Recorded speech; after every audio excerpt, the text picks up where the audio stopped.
গাড়িতে ঘুমানো ভালো কথা নয়।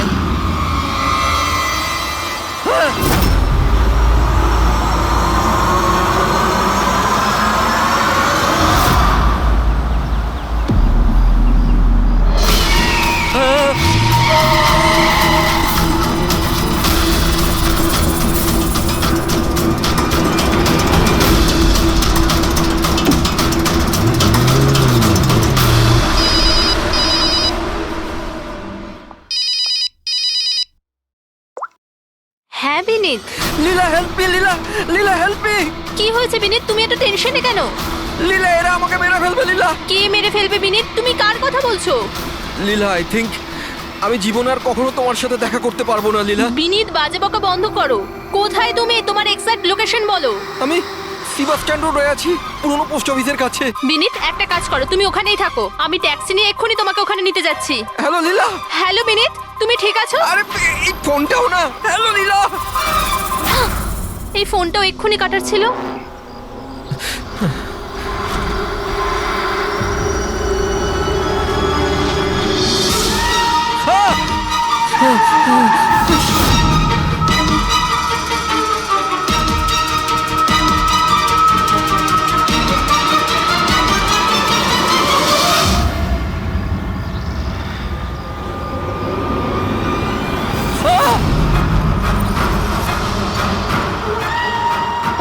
হে ভগবান, প্লিজ হেল্প মি। আমাকে আমার বাড়িতে ঠিক মতো পৌঁছে দাও প্লিজ।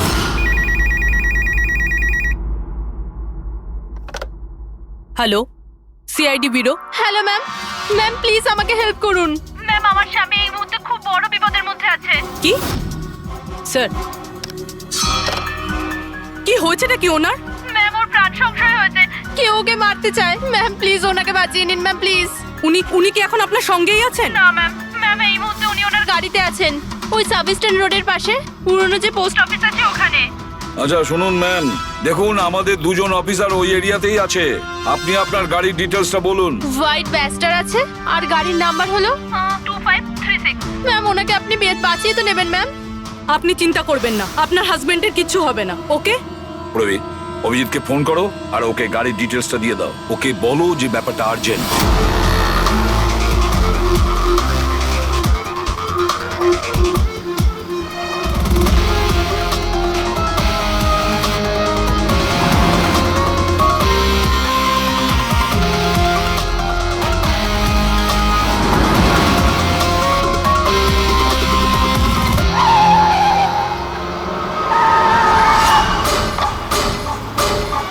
হ্যাঁ, এই নাম্বারটাই।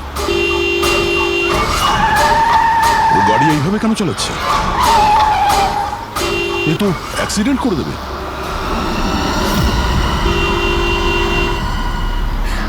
আমাকে ক্ষমা করে দাও, আমাকে ক্ষমা করে দাও, আমি মরতে চাই না, আমাকে ক্ষমা করে দাও। কার সঙ্গে কথা বলছে? গাড়িতে তো কেউই নেই। আরে বিনীত, কার সঙ্গে কথা বলছো? গাড়িতে তো কেউ নেই। অন্ধ হয়ে গেছো তোমরা, তোমরা দেখতে পাচ্ছ না এতগুলো লোক আমাকে ডাকছে? করছে কি?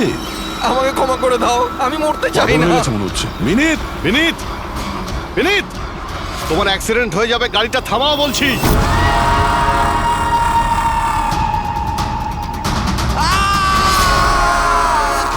আঙ্কেল, আমার সাথে খেলো না, খুব মজা হবে। বিনীত, গাড়ি থামাও, সাইডে দাঁড় করাও।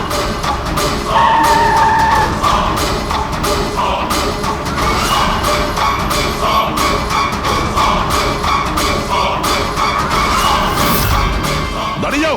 বিনীত, বিনীত, বিনীত।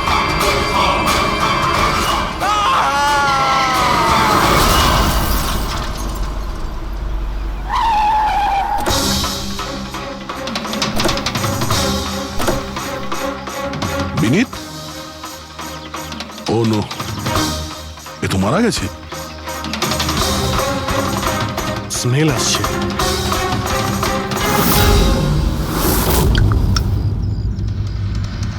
মদ। ড্রিঙ্ক করে গাড়ি চালাচ্ছিল, কিন্তু ও গাড়িতে কথা বলছিল কার সাথে? মদের নেশায় ভুলভাল বকছিল। মদ খেলে তো এটাই হয়, অ্যাক্সিডেন্ট। আপনি তো আমাকে কথা দিয়েছিলেন না যে বিনীতের কিছু হবে না। তো এটা কি হয়ে গেল? দেখুন ম্যাডাম, যদি ওনার অন্য কোনো দের হাত থেকে প্রাণ সংশয় থাকতো আমরা ওনাকে নিশ্চয়ই বাঁচাতাম, কিন্তু উনি তো নিজেই মদ খেয়ে গাড়ি চালাচ্ছিলেন। আপনি তো জানেন এটা কতটা ডেঞ্জারাস। না, ওনার প্রাণ ওনার নিজের জন্য যায়নি, বরং তাদের জন্য গেছে যারাও এতদিন ধরে ওকে বিরক্ত করছিল। কারা? সকাল সন্ধে ঘুমিয়ে জেগে সব সময় ওকে বিরক্ত করত। উনি এতটাই চিন্তিত হয়ে গিয়েছিলেন যে উনি নিজের বিজনেসেও পুরোপুরি নজর দিতে পারছিলেন না। কোন লোকের কথা বলছেন আপনি? একটু পরিষ্কার করে বলুন। ম্যাম, বিনীতের মৃত্যু আমাদের সামনে হয়েছে, আর ওই সময় ও ছাড়া গাড়িতে কেউ ছিল না। তাহলে ওর মৃত্যুর দোষ আপনি অন্য কারোর ঘাড়ে চাপাচ্ছেন কেন? কারণ ওনার খুন হয়েছে। মার্ডার, এটা মার্ডার। মার্ডার হয়েছে? আপনি কি জানেন কারা করেছে এটা? আত্মারা। হতে পারে আপনারা ওই আত্মাটাকে দেখতে পাননি, কিন্তু বিনীত ওদের পরিষ্কারভাবে দেখতে পেত। সিআইডিরা আত্মাটাত্মায় বিশ্বাস করে না। আপনিও মানতেন স্যার, যদি আপনি 2 সপ্তাহ আগের ঘটনাটা দেখে থাকতেন। লীলা ওঠো, ওঠো লীলা, লীলা ওঠো। বিনীত, বিনীত,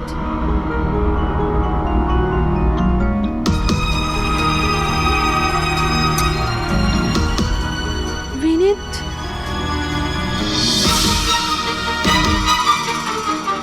বিনীত, কি হয়েছে বিনীত? ওই দেখো, আলমারির ওপরে।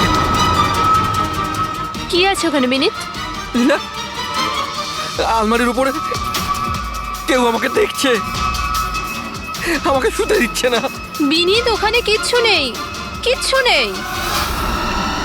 তুমি না নিশ্চয়ই কোনো খারাপ স্বপ্ন দেখেছো। চলো শোবে চলো। আমি কোনো স্বপ্ন দেখিনি। ওই দেখো এখনো দেখছে আমাকে। তুমি কেন দেখতে পাচ্ছ না? বিনীত, ওখানে কিচ্ছু নেই।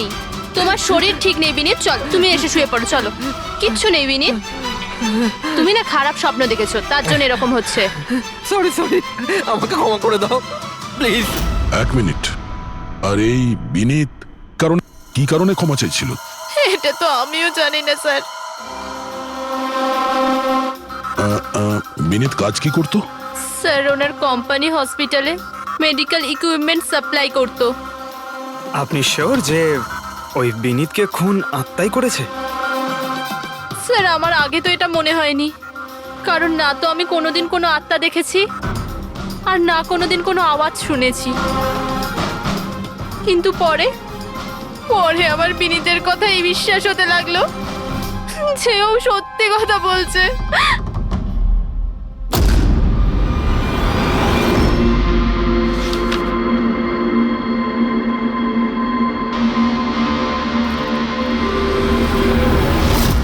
হ্যাঁ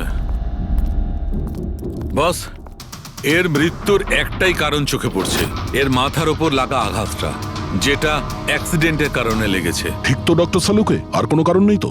হ্যাঁ, দয়া, ভিসারের স্যাম্পলকে চেক করা এখনো বাকি আছে, কিন্তু প্রাইমা ফেসি তো এটাই বলছে মৃত্যুর কারণ অ্যাক্সিডেন্ট। আর বস, এর রক্তের মধ্যে আমি অ্যালকোহল অনেকটা বেশি মাত্রায় পেয়েছি। ও, আমার মনে হচ্ছে সেই কারণেই ওর হ্যালুসিনেশন শুরু হয় আর ও ধাক্কা মেরে দেয়। তার মানে হলো এটা কোনো খুনের ব্যাপার নয়। আমরা চাইলেই ওদের বডিটা ফেরত দিয়ে দিতে পারি। যদি কোনো ডাউট থাকে সেটা ভিসারের স্যাম্পল থেকে জানা যেতে পারে। কি জানি স্যার, আমার কেমন যেন মনে হচ্ছে যে এই কেস অতটা সোজা নয়। কারণ আমরা যখন লীলাকে জিজ্ঞাসা করলাম যে এই বিনীত কার কাছে ক্ষমা চাইছিল, তখন কথাটা এড়িয়ে গেল। আমরাও কি শেষকৃত্যে যাব নাকি? ওখানে আত্মীয়রাও থাকবে, বন্ধুরাও থাকবে, অনেকেই থাকবে। যদি কিছু জানতে পারা যায়। যাও, নিশ্চয়ই যাবে ফিউরালে।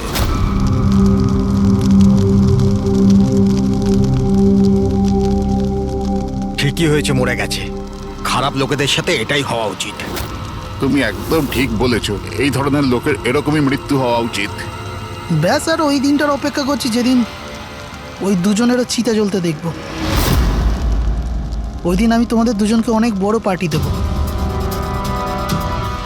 কি সমস্যা কি তোমার? হ্যাঁ, এখানে একটা শোক পালন করার জায়গায় উৎসব পালনের কথা বলছো তোমরা? কেন করবো না উৎসব? আরে আসল উৎসব তো সেদিন হবে যেদিন এই দুজনেরও চিতা জ্বলবে। ওরা দুজনে চিতায় উঠুক কি না উঠুক, তুমি সিআইডি রাতে ঠিকই আসবে। স্যার, আপনারা যদি সিআইডির লোক হন তাহলে অপরাধীদের সাহায্য করার বদলে আমাদেরকে ন্যায় বিচার দেওয়া উচিত। এক মিনিট কি বলতে চাও পরিষ্কার করে বলো। স্যার, আমার নাম পুনিত, আর আমার বাবা পার্পল হসপিটালে ভর্তি ছিল।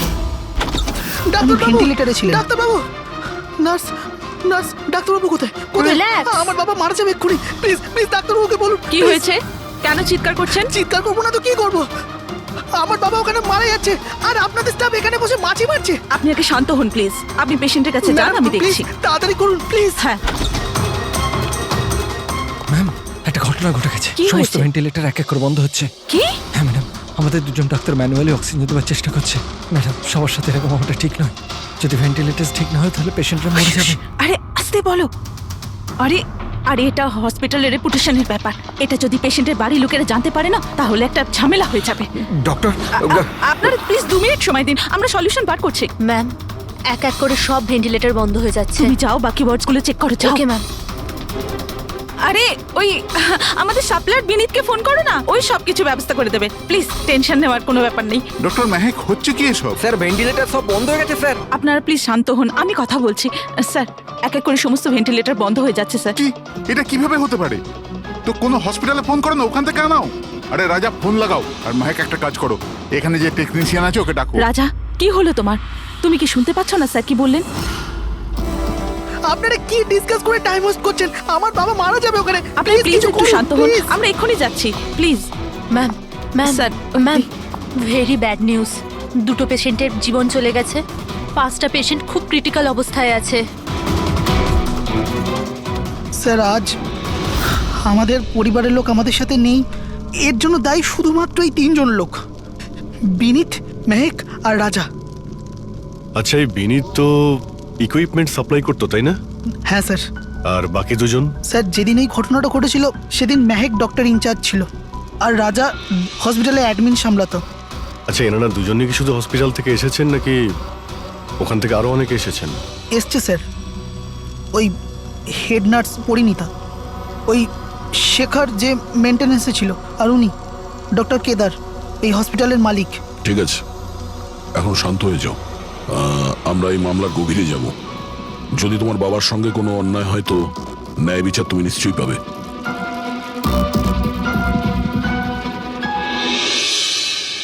এখন বুঝতে পারছি বিনীত ক্ষমা চাইছিল কেন।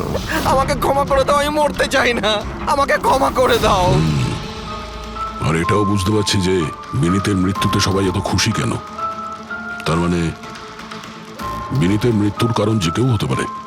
আর বিনীতের পরে খুনির পরের শিকার এই এদের দুজনের মধ্যে কেউ হতে পারে।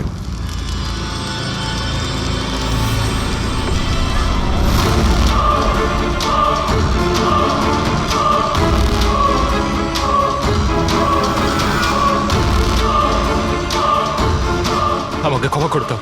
তুমি আমাকে কেন মরতে দিলে? আমার পিছু নিও না।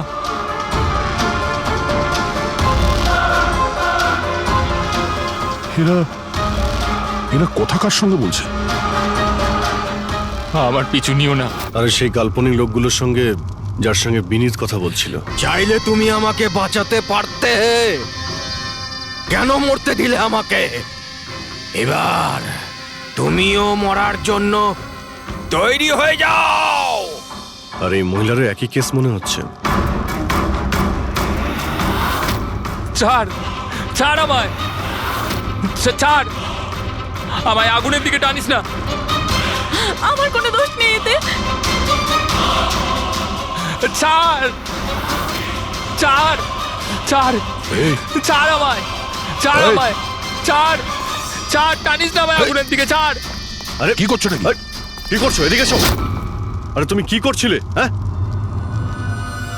আমি একটু ডিস্টার্ব আছি, এতে আপনারা কি করবেন? আমার ডিস্টারবেন্সের সাথে আমায় নিজেকেই লড়তে হবে। তুমি এদিকে এসো, একটু দূরে দাঁড়াও, ওই দিকটায় যাও। তাহলে অনেক লোক আছে যারা বিনীতের মৃত্যু সংবাদ শুনে আনন্দিত, হ্যাঁ? হ্যাঁ স্যার, আর এখন ওরা মেহেকার রাজার মৃত্যুর খবর শুনতে চাইছে। রাজা আর মাহাকের ব্যবহারটাও খুব একটা নর্মাল লাগছিল না স্যার, অনেকটা ভয়ে ভয়ে ছিল স্যার, বিনীতের মতো। স্যার ভিসারের স্যাম্পলের রিপোর্ট চলে এসেছে। গুড। কোনো গন্ডগোল আছে? হ্যাঁ, একজন সাধারণ মানুষের রক্ত যতটা লাল হয়, বিনীতের রক্ত তার থেকে অনেক বেশি লাল ছিল। ও, এখন বুঝতে পারছি যে বিনীত কেন আত্মা দেখতে পেল। কেন স্যার? পুরবী, মানুষের রক্ত যখন সাধারণের থেকে অনেক বেশি লাল হয়, তার মানে এইটা দাঁড়ায় যে ওই মানুষটি অনেক বেশি দীর্ঘ সময় ধরে কার্বন কম্পাউন্ডের সংস্পর্শে ছিল, আর এই কার্বন কম্পাউন্ডের কারণেই ওর হ্যালুসিনেশন হতো ভীষণ ভাবে। তার মানে কেউ জেনে শুনে বিনীতকে ওই কার্বন কম্পাউন্ডের সংস্পর্শে এনেছিল, যার ফলে বিনীতের মানসিক অবস্থা খারাপ হয়ে গেল আর ওর মৃত্যুর কারণও হয়ে গেল। স্যার, খুনি এই কার্বন কম্পাউন্ড পেল কোথায়? এই আমাদের আশেপাশেই সব জায়গায় কার্বন কম্পাউন্ড ছড়িয়ে আছে। মডার্ন জীবনে আমরা যতগুলো মেশিনারি ব্যবহার করছি, ওই সবগুলো, প্রায় সবগুলো কার্বন কম্পাউন্ড ছড়ায়। হ্যাঁ, যে কেউ মেশিনের উপর এরকম কারুকার্য করে এটা করতেই পারে। তার মানে বিনীত গাড়িতে বসার আগে এরকম কোনো কেমিক্যালের সংস্পর্শে এসেছিল, যার জন্য ওর এইসব হ্যালুসিনেশন এইসব হচ্ছিল স্যার। ঠিক কথা বস। গাড়িটার এক্সস্ট সিস্টেমটা চেক করতে হবে। গন্ডগোলটা ওখানেই হয়েছে।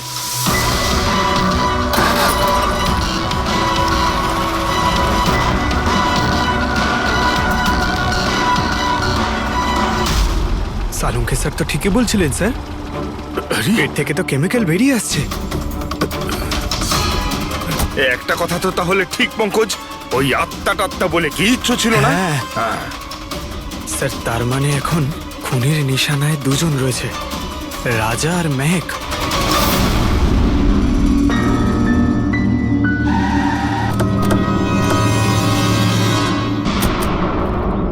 শ্মশানে রাজার ব্যবহারটা খুব একটা ঠিক ছিল না, এখনো ওর মানসিক অবস্থা ঠিক নয়। আরে স্যার, দরজা তো খোলা। আচ্ছা, খুনি রাজার কাছে পৌঁছে যায়নি তো?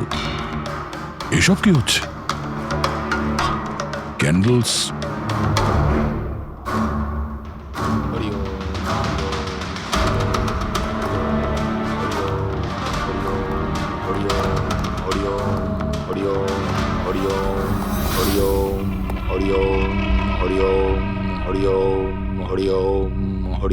রাজা,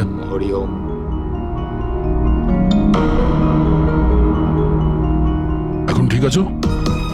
কারা আপনারা? সিআইডি। বিনীতের শেষকৃত্যে দেখা হয়েছিল আমাদের। তুমি আগুনে ঝাঁপাতে যাচ্ছিলে, আমরা তোমাকে আটকেছিলাম, মনে আছে? ঝাঁপ দিতে যাচ্ছিলে, আমরা তোমাকে। এবার আপনাদের আমাকে আটকানোর বা বাঁচানোর কোনো দরকার নেই। যতক্ষণ বিনীতের খুনি ধরা না পড়বে, তোমারও প্রাণের সংশয় আছে। আচ্ছা, একদম ঠিকঠাক বলো, ওই 12 জন রোগীর মৃত্যু কি তোমার গাফিলতিতে হয়েছিল? খবরদার বলছি, আমার ওপর এরকম নোংরা আর মিথ্যা অপবাদ দেবেন না। আমি নির্দোষ, আমার জন্য কেউ মরেনি। শান্ত হও, শান্ত হও। রাজাকে অনেক কষ্টে শান্ত করেছি, ওকে ডাকাবেন না। আপনি কে? আমার নাম শ্লোক। আমি রাজাকে এই খারাপ সময় থেকে বার করে আনবার চেষ্টা করছি। ও, তার মানে আপনি সাইকিয়াট্রিস্ট? সাইকিয়াট্রিস্ট নয়, সাইকি, মিডিয়াম। এই জগৎ আর অন্য জগতের সঙ্গে একটা সেতু ভেবে নাও। অন্য জগৎ? অন্য আবার কোন জগৎ? ওই আত্মাদের জগৎ।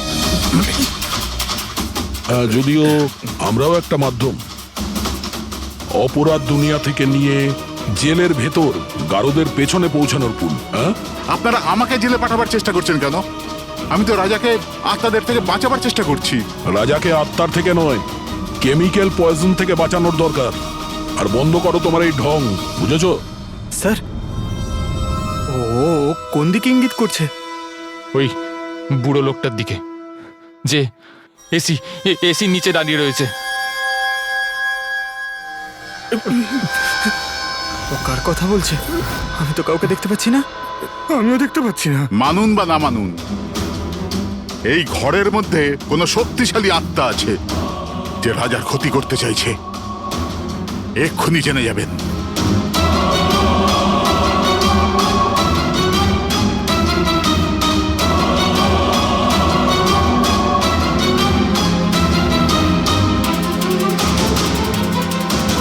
মিটার দিয়ে আত্মা দেখা যাবে?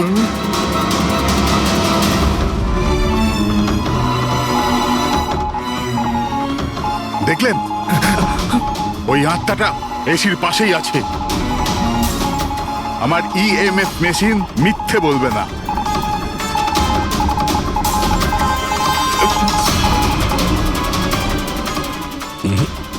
তবে আমাদের ওই মিটার ভুল হতে পারে না, বুঝলে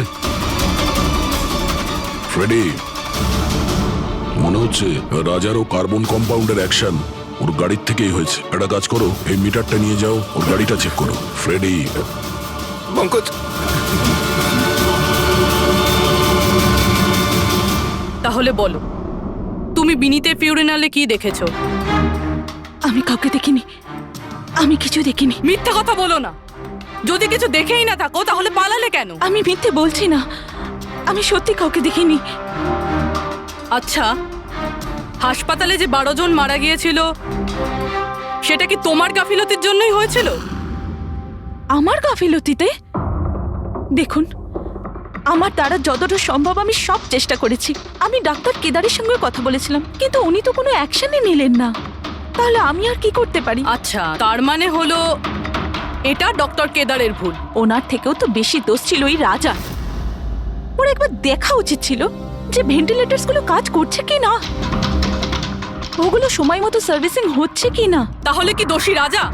রাজা আর বিনীত দুজনেই। বিনীতেরও ভেন্টিলেটর সাপ্লাই করার আগে দেখে নেওয়া উচিত ছিল যে ওগুলো ঠিকঠাক কাজ করছে কি না। কতগুলো জীবন নির্ভর করছিল ওই ভেন্টিলেটরস গুলোর উপরে।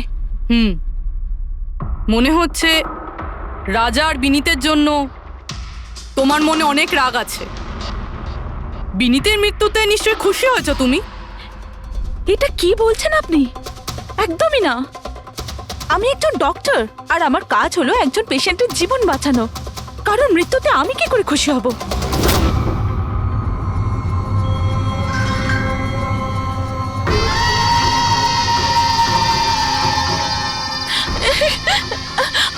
আবার এসে গেছে, আবার এসে গেছে। কিন্তু কিন্তু এখানে তো কেউই নেই। পিছনে। আরে এখানে কেউই নেই। দেখো, তুমি ভয় পেও না। যত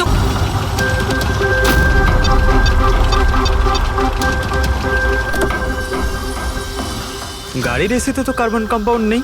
বাড়ির ভেতরে গিয়ে দেখা যাক, চল।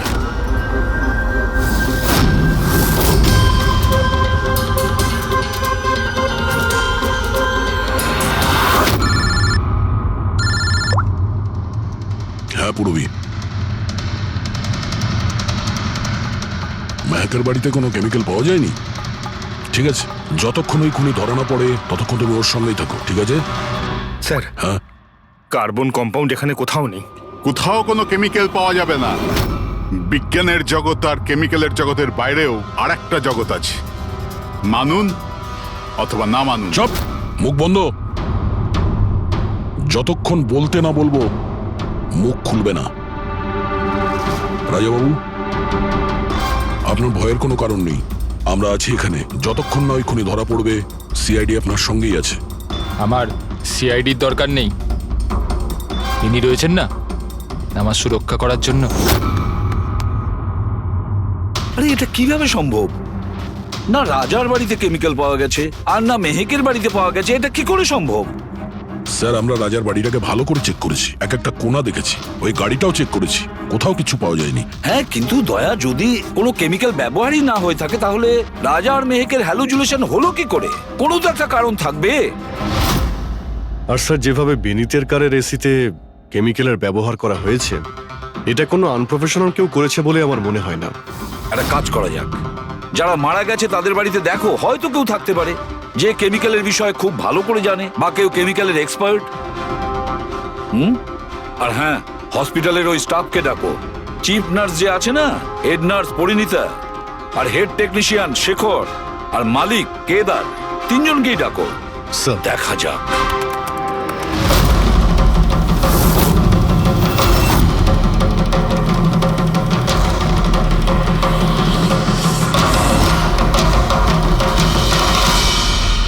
তোমার নাম শেখর, তাই তো? Yes sir. হসপিটালের হেড মেকানিক, মেইন টেকনিশিয়ান। তার মানে হসপিটালে যদি কোনো মেশিনে প্রবলেম হলে সবার প্রথমে তোমার কাছে খবর আসে। হ্যাঁ স্যার, ঠিক। তাহলে হসপিটালের ভেন্টিলেটর খারাপ ছিল সেটা তুমি জানতে না? স্যার, প্রথম থেকেই জানতাম। তাহলে কেন কিছু করনি? কাউকে কিছু বলনি কেন? হ্যাঁ স্যার, এতে আমার কোনো দোষ নেই। তাহলে কার ভুল ছিল? স্যার, আমি প্রথমেই মেহেককে ভেন্টিলেটরের ব্যাপারে বলেছিলাম যে ভেন্টিলেটরসে প্রবলেম আছে আর যে কোনো সময় খারাপ হতে পারে। এটা তুমি ভেন্টিলেটর বন্ধ হওয়ার আগেই জানিয়েছিলে? ইয়েস স্যার, 1 সপ্তাহ আগে। ম্যাম, আমি আপনাকে একটা নোটিশ পাঠিয়েছিলাম, ওয়ার্ডের ভেন্টিলেটরগুলো ঠিকমতো কাজ করছে না। ও, আমি তোমার চিঠিটা পড়েছি শেখর, তুমি টেনশন নিও না, আমি কিছু একটা করছি। কিন্তু ম্যাম, ব্যাপারটা খুব আর্জেন্ট। হ্যাঁ হ্যাঁ, আমি জানি। ডক্টর মেহেক, ইয়েস ম্যাম আপনাকে অ্যাকাউন্টস ডিপার্টমেন্টে এক্ষুনি ডেকেছে। ও হ্যাঁ, আসছি। Don't Okay, worry ma'am. Shekhar, আমি নিশ্চয়ই কিছু ব্যবস্থা নেব, পাক্কা। কিন্তু স্যার, উনি আমার কথাটা সিরিয়াসলি নিলেন না। হ্যাঁ, মেহেক ভেন্টিলেটরস খারাপ হওয়ার সময় পেশেন্টদের বাঁচানোর খুব চেষ্টা করেছিল, কিন্তু রাজা স্যার এত ঘাবড়ে গেলেন যে কিছু করতেই পারলেন না। শেখর বাবু, তুমি কতটা সত্যি বলছো আর কতটা মিথ্যে সেটা তো আমরা জেনেই নেব। স্যার, মেহেকের কোনো ভুল ছিল না। ও ভেন্টিলেটর খারাপ হওয়ার কথা আমাকে প্রথমেই বলে দিয়েছিল।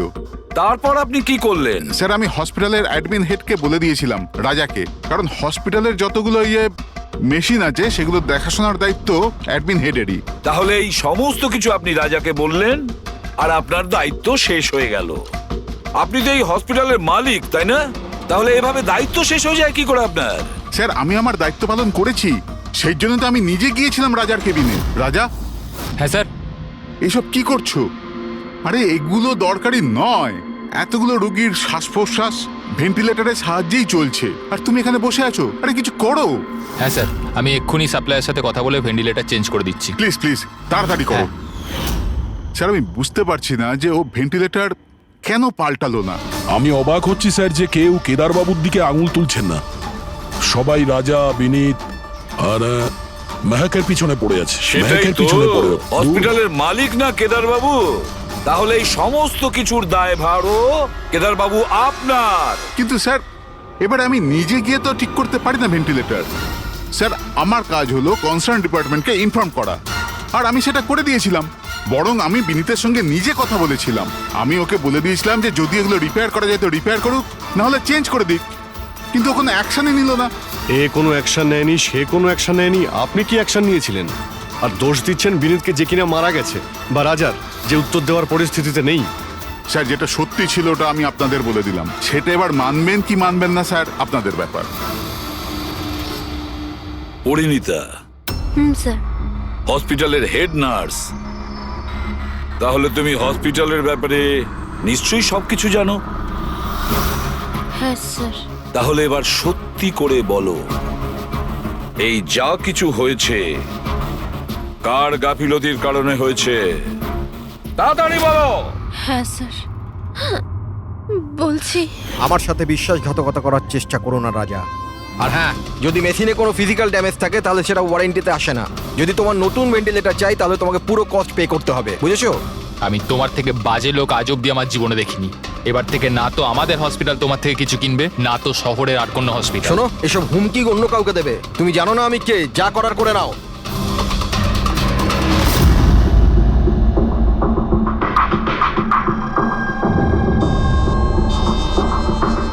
এই যা কিছুই হয়েছে এই রাজা আর বিনীতের ঝগড়ার কারণেই হয়েছে। দুজনের ঝগড়াতে স্যার এতগুলো লোকের প্রাণ চলে গেল। তবে নতুন ভেন্টিলেটরের ব্যবস্থা রাজার করা উচিত ছিল। স্যার, এই রোগীদের পরিবারের মধ্যে 3 জন এমন আছে যারা কেমিক্যাল ইঞ্জিনিয়ারিং করেছে। আচ্ছা, 3 জন? তাহলে ওদের ঠিকুজি কুষ্টি বের করো, দেখি কি আছে।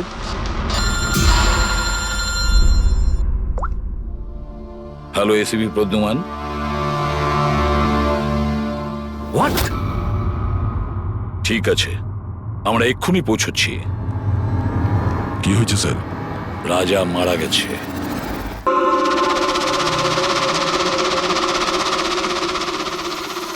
দয়া, এর মৃত্যু তো মাথায় চোট লাগার কারণেই হয়েছে। মনে হচ্ছে ছাদ থেকে লাফ দিয়েছে। হতে পারে হ্যালুসিনেশন এত জোরে হয়ে গেছে যে ঘাবড়ে গিয়ে রাজা উপর থেকে ঝাঁপ মেরে দিয়েছে। আর তুমি খেয়াল রাখছিলে না এর?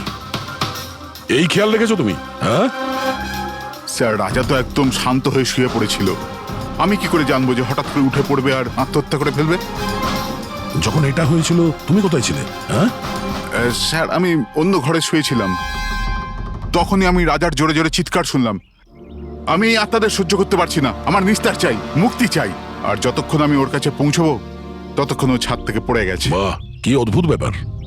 রাজাকে একলা রেখে তুমি নাকে তেল দিয়ে ঘুমোচ্ছিলে? হ্যাঁ, আমি তো মনস্থির করেই ছিলাম ঘুমোবো না। কে জানে কিভাবে ঘুমিয়ে পড়লাম। নিশ্চয়ই আমাকে ওই আত্মাগুলোই ঘুম পাড়িয়ে দিয়েছিল। আপনি আপনি এটা দেখুন স্যার, মিটারের রিডিং কত বেড়ে গেছে। আমারও কিন্তু একটু ক্লান্তি ভাব লাগছে স্যার। আর দ্বিতীয়বার যদি আমাকে এই মিটার দেখিয়ে দিস না তাহলে মনে রাখিস। দয়া, 1 মিনিট। ভাই, একটু মিটারটা দেখি। এই নিন। এই মিটারটা আমি রাখছি। হ্যাঁ, আমি ফেরত দিয়ে দেবো পরে। ঠিক আছে স্যার, কিন্তু দিয়ে দেবেন। হ্যাঁ, দিয়ে দেবো দিয়ে দেবো। বরং এখন তুমি বাড়ি গিয়ে একটু আরাম করো। ক্লান্ত হয়ে গেছো, একটু দুর্বলও লাগছে। হ্যাঁ হ্যাঁ স্যার। ঠিক মতো ঘুমও হয়নি। যাও যাও, আরাম করো। এটা কি ডক্টর সালুকে? ওকে যেতে দিলেন আর এই মিটারটা রেখে দিলেন? দয়া, এই যে মিটারটা না, এটা খুব কাজের জিনিস।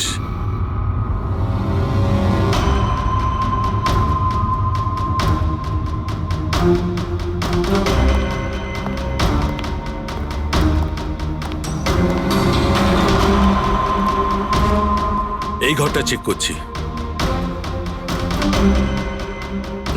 হ্যাঁ ডক্টর, নেই। ওপরে যাওয়া যাক।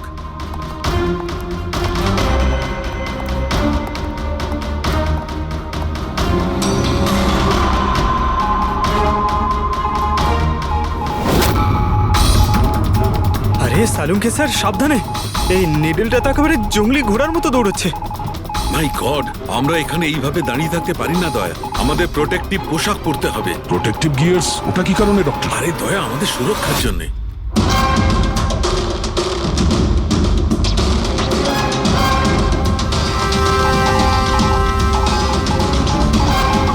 এই দেখো, সবচেয়ে বেশি মিটার রিডিং এখানেই পাওয়া যাচ্ছে, এই এসিটার নিচে। মনে স্যার ওই পঙ্কজ, খবরদার খবরদার যদি আত্মার নাম নিয়েছো। স্যার, এই মিটারটা কোন দিকে ইঙ্গিত করছে? বলছি বাইরে চলো, বাইরে চলো।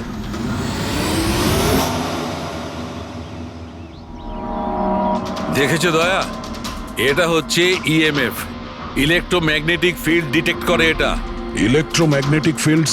এগুলো তো আজকাল সব ইলেকট্রিক অ্যাপ্লায়েন্সের মধ্যে হয় ডক্টর। টিভি, ফ্রিজ, একদম ঠিক দয়া। কিন্তু ওই অ্যাপ্লায়েন্স গুলোর ইএমএফ হিডেন থাকে, লুকোনো থাকে, যাতে মানুষের উপর খারাপ প্রভাব না পড়ে। কি খারাপ প্রভাব? এইটার কারণে লোকেদের নশিয়া হতে পারে, ঘুম না হতে পারে, মন খারাপ হতে পারে। আর যদি অনেকক্ষণের সংস্পর্শে থাকে তাহলে হ্যালুসিনেশন হওয়াটা কোনো বড় কথা নয়। ও, তার মানে রাজার এই হ্যালুসিনেশন কোনো কেমিক্যালের জন্য হয়নি, নিজের ঘরের ইলেকট্রনিক জিনিসপত্রের জন্যই হয়েছে, কারণ ওগুলোর ইএমএফ ঢাকা ছিল না। একদম। তার মানে কেউ জেনে বুঝে এগুলোকে গন্ডগোল করে দিয়েছে। হতে পারে দয়া। এমনিতেই রাজা মনে মনে খুব কষ্ট পাচ্ছিল, খুব দুঃখ পেয়েছিল রোগীদেরকে বাঁচাতে পারেনি বলে। সেই জন্য হ্যালুসিনেশন ওর কাছে আফসোসের রূপে ধরা দিয়েছিল। হতে পারে এই অনুতাপের জন্য বিনীতেরও মৃত্যু হয়েছে। একদম ঠিক। আর ওই অশোক, ওরও দুর্বলতা সেই জন্যই মনে হচ্ছিল, যেহেতু ও এই ইএমএফ এর সংস্পর্শে অনেকক্ষণ ছিল। এখানে ওই কার্বন কম্পাউন্ড পাওয়া যায়নি। এটা কি করে দয়া? কারণ এখানে তো ইএমএফ এর ব্যবহার হচ্ছিল, আর সবচেয়ে বেশি রিডিং উঠছিল বেডরুমে এসির কাছে। তার মানে বেডরুমের এসিতে কোনো কারুকাজ করা হয়েছে। তাহলে তুই মেহকের বাড়িতে ওই ইএমএফ হনো। আমার তাড়াতাড়ি পুরবীকে ইনফর্ম করতে হবে।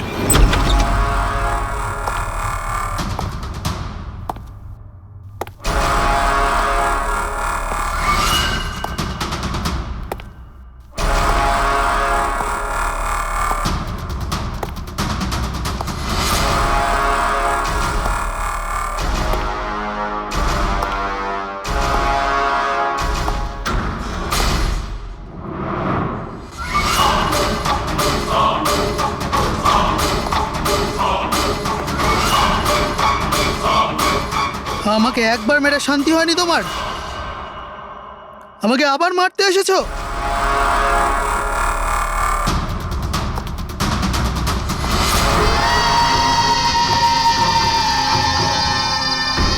তুমি? আমি তোমাকে সেলফ ডিফেন্সে মেরেছিলাম। আর তাছাড়া তুমি একজন অপরাধী। অপরাধীদের কি পরিবার থাকে না? তোমার জন্য আমার মেয়ে অনাথ হয়ে গেছে। আর এই রক্ত দেখছো, সব তোমার জন্য। আমি আর তোমাকে ছাড়বো না। দেখো, আমার কাছে আসবে না। আমি কিন্তু মেরে দেবো। আমি তোমাকে ছাড়বো না। আমার কাছে আসবে না। আমি কিন্তু বলছি মেরে দেবো। আমি বলছি আমার কাছে আসবে না। আমি মেরে। রবি, কি করছো তুমি? ছাড়ো এটা। স্যার, ওই যে ওই লোকটা। কি? স্যার, এখানে। স্যার, ওনাকে ধরুন। উনি আমাকে মারতে চান। এক মিনিট, আগে এখান থেকে বাইরে চলুন। তাড়াতাড়ি চলো, প্লিজ তাড়াতাড়ি, প্লিজ তাড়াতাড়ি, ফার্স্ট। এই হলো সেই তিনজন যাদের সম্পর্ক কেমিক্যাল ইঞ্জিনিয়ারিং এর সঙ্গে আছে, সুহাস, দীপক আর কিশোর। খুনি এদের মধ্যে যে কেউ হতে পারে। না অভিজিৎ, কারের এসিতে কেমিক্যাল ফিক্স করাটা অন্য ব্যাপার, আর ইলেকট্রোম্যাগনেটিক ফিল্ডকে এত চাতুর্যের সঙ্গে ব্যবহার করাটা অন্য কথা। আমার মনে হচ্ছে ও এমন একজন লোক যার সায়েন্সে, মেডিকেল সায়েন্সের উপর খুব ভালো দখল আছে, হয়তো কোনো ডক্টর অথবা সায়েন্টিস্ট। যেই করুক, সে ইলেকট্রোম্যাগনেটিক ফিল্ড ভালো মতন ব্যবহার করেছে, যাতে মেহেক আর রাজা ওরা দুজনেই যাতে ইএমএফ এর সংস্পর্শে থাকে। হতে পারে হসপিটালে ওরা দুজন নিজেদের কাজ করছিল, তখনও এই ইএমএফ ওখানে উপস্থিত ছিল। তাহলে স্যার, হতে পারে হসপিটালের কোনো মেশিনের সাথেও গন্ডগোল করা হয়েছে। নিশ্চয়ই দয়া, নিশ্চয়ই।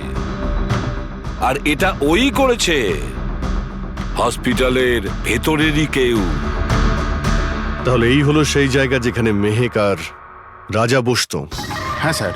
আর কে কে যাওয়া আসা করতো এখানে? স্যার, শুধু স্টাফেদেরই ভেতরে যাওয়ার পারমিশন ছিল, তাও যদি কোনো কাজ থাকতো তাহলে। মানে বাইরের কেউ এখানে ঢুকতেই পারতো না। না স্যার, এমনকি রুগীদেরও এখানে ভেতরে আসার অনুমতি ছিল না। তার মানে তো এটা বোঝা গেল যে স্টাফেদের মধ্যেই কেউ, মানে আপনাদের মধ্যেই কেউ একজন খুনি। এ আপনি কিভাবে বলতে পারেন? এটা আমরা বলছি না, এটা এই ইএমএফ মেশিনটাই আমাদের সবকিছু বলে দিয়েছে। আর এই ইএমএফ মেশিনের হিসাবে এই এসির সাথে কোনো গন্ডগোল করা হয়েছে। তার মানে রাজা আর মেহেককে মারার চেষ্টা করা হয়েছিল, কিন্তু বেচারা রাজা মারা গেছে। এসির সাথে গন্ডগোল? কি বলছেন আপনি? আমি তো কিছু বুঝতেই পারছি না। এই কথাটা এই রুমে থাকা শুধুমাত্র সেই বুঝতে পারবে যে নিজেই খুনি। আর ও আজ এখানে প্রোটেক্টিভ গিয়ার পরে এসছে, যাতে ইলেকট্রোম্যাগনেটিক ফ্রিকোয়েন্সিতে তার কোনো ক্ষতি না হয়, তাই তো? কি সে?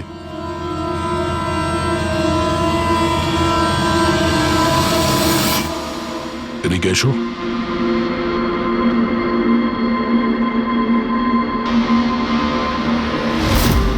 ফ্যাশন সেন্স তো তোমার খুব ভালো, শেখর। জামা কাপড়ের ভেতরে এই সুরক্ষা কবচ। দেখো, তোমার সমস্ত প্ল্যান আমরা জেনে ফেলেছি, তোমার ব্যাপারে সমস্ত খোঁজ খবর নিয়েছি। তুমি এখানকার এমন একজন টেকনিশিয়ান যে এসির সঙ্গে কোনো গন্ডগোল করতে পারে। এখন তাড়াতাড়ি বলো, কেন করেছো তুমি এসব? আমি করেছি এসব। আর কি ভুল করেছি আমি যদি মেহেক, বিনীতা, রাজার ওপর অভিযোগ লাগিয়েছি তো? এদের জন্য 12টা পেশেন্টের মৃত্যু হয়েছে, যেটা আমি দেখতে পারিনি। তারপর আমি ভাবলাম যে এদের এরকমই মৃত্যু দেওয়ার প্রয়োজন আছে, যেভাবে 12টা পেশেন্ট মারা গেছে। সেই জন্য আমি ইএমএফ আর কার্বন কম্পাউন্ডের বিষ ব্যবহার করেছি ওদের মারার জন্য, যাতে এদেরকে এমন মৃত্যু দিতে পারি, মৃত্যু নয়, একটা ভয়ঙ্কর মৃত্যু। আর এটাই আমার ন্যায় বিচার। শাস্তি দেওয়ার অধিকার শুধুমাত্র আইনের আছে, অন্য কারো নয়, বুঝেছো? তুমি জানতে যে এই কেমিক্যাল ব্যবহার করলে ওদের হ্যালুসিনেশন হবে, ওই মারা যাওয়া রোগীগুলো ওরা সামনে দেখতে পাবে, যার জন্য ও পাগল হয়ে যাবে, তাই তো? কিন্তু আমি আমার লক্ষ্য পূরণ করতে পেরেছি। যেরকম মৃত্যু আমি চেয়েছিলাম দিতে, সেরকমই মৃত্যু বিনীতার রাজাকে আমি দিয়েছি। কিন্তু দুঃখের ব্যাপার, মেহেককে আপনারা শেষ মুহূর্তে বাঁচিয়ে নিলেন। সফল তো তুমি তখন হতে যদি তুমি কোনো অপরাধ না করে ওদেরকে শাস্তি দিতে। তোমার আর ওদের মধ্যে কি পার্থক্য রইল? এখন তুমিও একজন খুনি, তবে তুমি কি শাস্তি পাবে সেটা এখন আদালত ঠিক করবে।